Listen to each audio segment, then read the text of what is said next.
خبر شامل کرتے ہیں 24 نگر سے۔ نصف صدی قبل پاکستان میں پاپ موسیقی میں دھوم مچانے والے لیجنڈ گلوکار 65 سالہ عالمگیر کا کئی سال بعد بالآخر گردے کا ٹرانسپلانٹ ہو گیا۔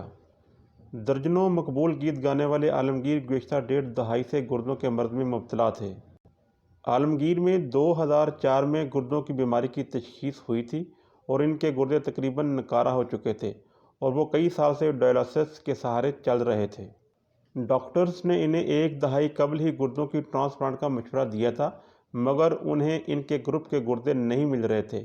گروپ کے گردے نہ ملنے سمیت عالمگیر کا مالی مشکلات کا سامنا بھی تھا اور مداحوں کی جانب سے ان کے لیے سوشل میڈیا پر آواز اٹھائی جانے کے بعد وقتاً فوقتاً حکومت پاکستان نے ان کی مالی مدد بھی کی۔ خرابی صحت کے باعث رواں برس کے آغاز میں عالمگیر کے انتقال کی افواہیں بھی پھیلی تھیں، تاہم اب انہوں نے خود تصدیق کی ہے کہ ان کا کامیاب ٹرانسپلانٹ ہو گیا ہے۔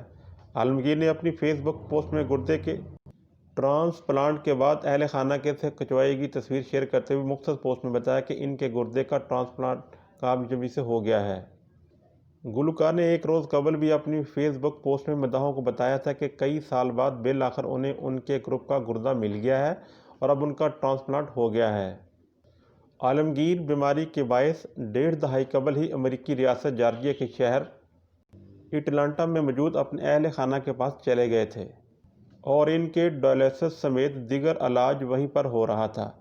گزشتہ 1.5 دہائی کے دوران وہ مختصر مدت کے لیے پاکستان بھی آئے اور انہیں مختلف تقریبات میں گلوکاری کرتے ہوئے دیکھا بھی گیا۔